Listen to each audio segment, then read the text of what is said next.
Eu sou Silvana Medeiros Maia, desse canal que é o Saúde como Caminho.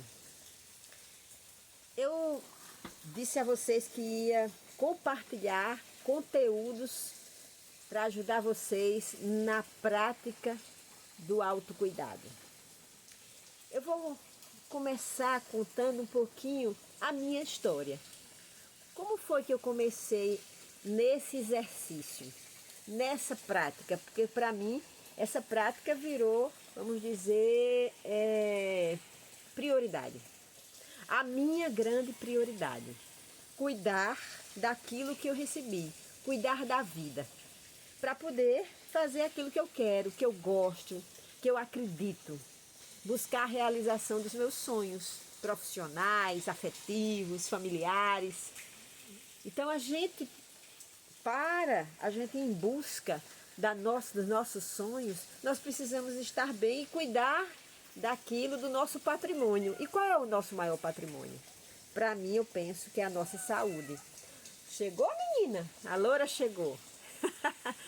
Então eu comecei, primeiro eu despertei, o meu despertar para a prática do autocuidado foi quando eu tive a minha primeira crise de depressão. Quem conhece meu trabalho, né, tanto no site como nesse canal, eu já falei um pouquinho sobre isso. E também ano passado tive uma crise, compartilhei como eu estava me sentindo, o que é que estava acontecendo e depois como é que eu fui saindo desse lugar. A cada crise, seja de depressão, seja de ansiedade, seja problema do coração, seja de asma, nós vamos ter crises. E a cada crise, a vida está nos convidando, eu já repeti também isso algumas vezes, a vida está nos convidando a rever o modo, a maneira como a gente está na vida. O que é que a gente está fazendo? O que é que a gente está fazendo com esse presente? Venha, quer vir para cá? E aí, se a gente pergunta, a gente tem que dar espaço para ouvir a resposta. E muitas vezes essa resposta não é uma resposta simples e fácil de você enxergar. Você vai precisar entender o conteúdo simbólico por trás do seu sintoma.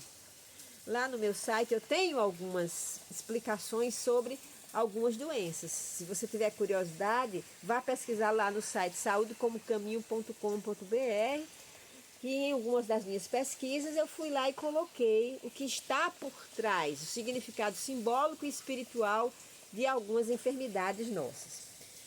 Então, ler essa simbologia, que não é literal, que não está explicada em matemática, em português, você vai precisar entender de símbolos, de ler símbolos. Por isso eu comecei a usar o tarô, para aprender a simbologia da vida, como a vida fala comigo, né? E aí, mas um livro que foi essencial, que também está lá no site, foi O Poder do Subconsciente. É um livro antigo, de Joseph Murphy. Nesse livro, acho que ele é da década de 70 ou 80. Eu li e reli inúmeras vezes esse livro. E lendo esse livro, eu compreendi que havia uma parte em mim que eu desconhecia. E que essa simbologia, essa parte que existia em mim, ela não falava essa linguagem consciente. Ela falava através de símbolos, de situações, de pessoas, de leituras. Então, o autor ele é muito feliz em dar vários exemplos. Por exemplo, como uma pessoa que está enfrentando uma doença terminal, ela pode se curar a partir do seu exercício de frases em que o seu subconsciente compreende e transforma em realidade. Então ele fala do poder das orações, ele fala do poder das afirmações, mas ele explica que não é simplesmente falando, repetindo frases que você vai mudar a sua realidade. Ele explica que você precisa compreender. Tanto é que o título do livro é O Poder do Subconsciente. Então, você precisa entender, o ponto de partida é você entender que tem partes em nós que nós não temos acesso ainda. A ciência fala que nós usamos apenas 3% da nossa capacidade. E o restante, aonde está? Está nesses lugares que nós desconhecemos.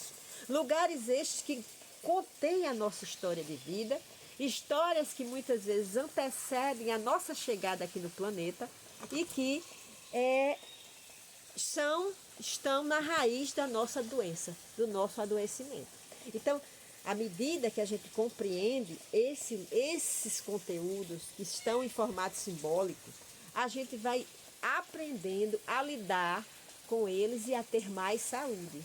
Então, muitas vezes, no seu inconsciente, você tem a mensagem de se sentir sozinha, rejeitada, que ninguém lhe ama, que ninguém... Você, às vezes, passou por uma infância onde você não foi vista.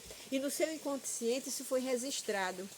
Mas nesse inconsciente pode estar uma mensagem do passado, que a sua consciência foi uma consciência muito individualista, em que não era capaz de se conectar com as pessoas, de olhar para as pessoas de igual para igual, de se sentir unida com as pessoas. Ontem eu falei de uma pesquisa feita em Harvard sobre a relação entre saúde e a empatia e a conexão que a gente tem com outras pessoas. Como essa conexão gera saúde. Então, uma pessoa muito individualista, ela vai tender a não se conectar. Não se conectando, ela vai ser um sistema fechado em si. Ela vai estar tão preocupada só com seus problemas, com suas dores, com suas dificuldades, que ela não vai aprender com os outros. E um sinal de saúde é o sinal de aprendizado, capacidade contínua de aprendizado. A gente tem que estar sempre aberta ou aberto ao aprendizado, porque é através do novo que eu descubro a saída para os meus problemas.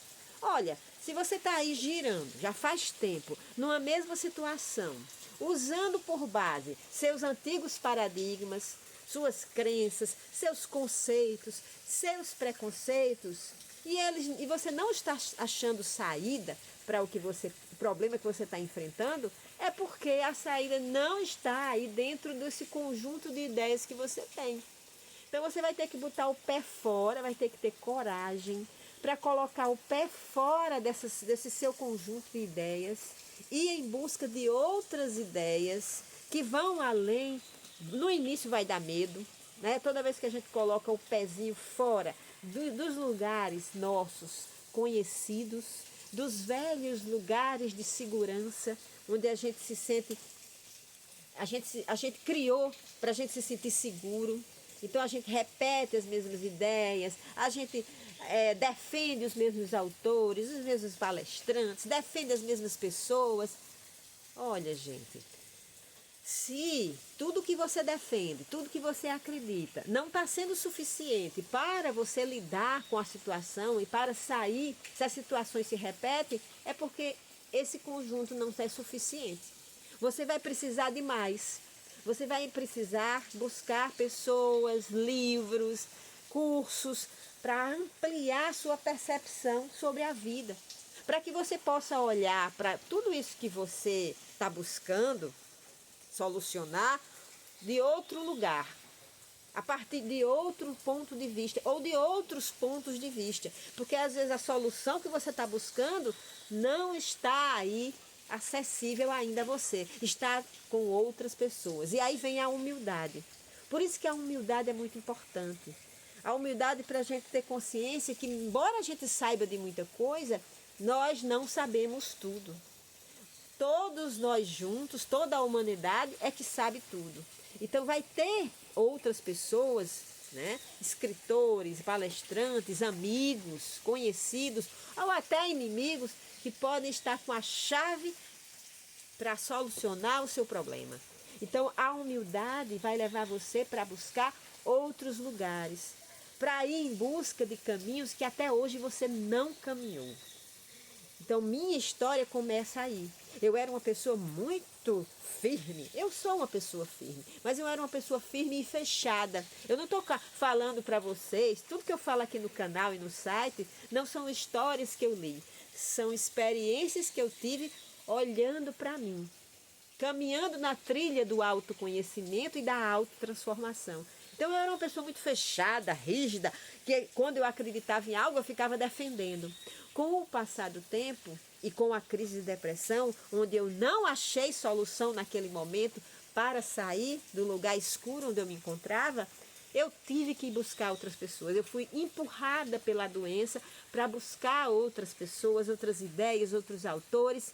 E claro, nessa busca eu fui saindo da minha crise e fui ampliando a minha consciência. Fui tendo mais saúde, porque fui encontrando pessoas, fui encontrando novas ideias e fui mudando a minha maneira de estar na vida. Entre elas, fui melhorando um pouquinho aumentando um pouquinho a minha humildade, saindo daquela arrogância de quem sabe, acha que sabe tudo, que é a mais pura ignorância, né?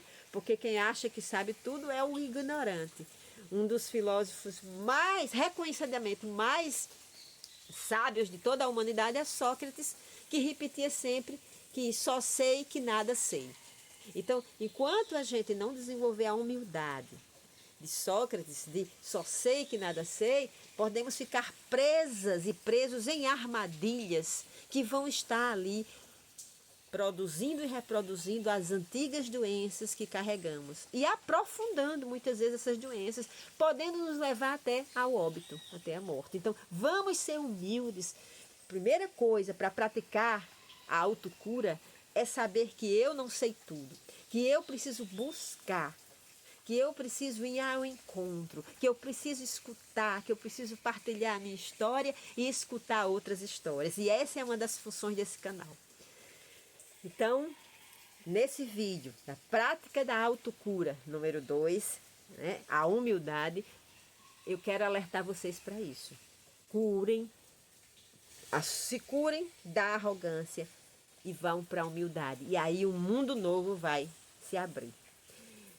Mais uma vez, obrigada a todo mundo que está aqui comigo, pelas pessoas que me dão força, que me incentivam a continuar. Eu sou muito grata, porque eu tenho aprendido muito no exercício de estar aqui com vocês, de oferecer esse lugar para mim e para vocês, de segurança, de partilha, de apoio. Nós estamos aqui para aprender junto, a ter uma vida boa, a nos transformar, a ir além do que já fomos. Então, se você não se inscreveu, por favor, se inscreva aí no canal, dê um like, partilhe nas redes sociais os vídeos, ok? Ok, gente? Beijo grande, fique com Deus, até mais tarde ou até amanhã.